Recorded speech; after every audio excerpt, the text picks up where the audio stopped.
2 minutes pour comprendre aujourd'hui la dermatite atopique. Alors la dermatite atopique, c'est la deuxième maladie de peau en France. Ça touche un nombre incroyable de gens. Oui. Qu'est-ce que c'est exactement? Alors c'est une maladie une dermatose très fréquente qui touche près de 1 nourrisson sur 10, qui est en constante augmentation, notamment dans les pays très développés, on va dire.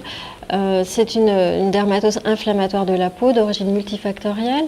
Donc il y a des facteurs génétiques, des facteurs environnementaux également. Ça se traduit par quoi? On a des plaques rouges. Alors, ce sont des plaques qui sont sèches, rugueuses, rouges, qui grattent beaucoup.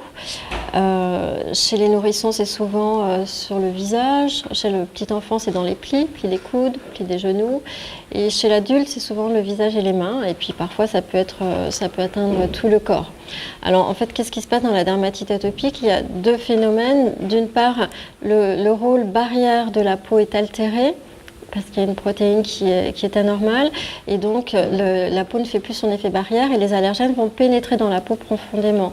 Et là, ils vont stimuler le système immunitaire, et là aussi, il y a une petite anomalie sur le système immunitaire qui est hyper réactif.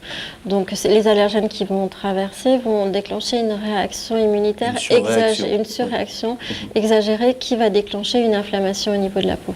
Qu'est-ce qu'on fait pour s'en sortir? Il faut absolument traiter, donc consulter. Il faut appliquer des crèmes à la cortisone sur la peau. C'est le traitement de référence, ça marche très bien.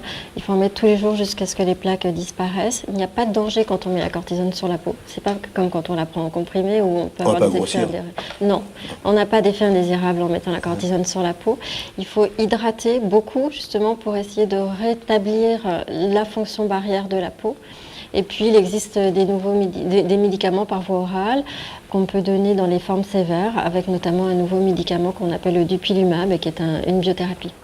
Voilà, c'est pas une fatalité. Merci.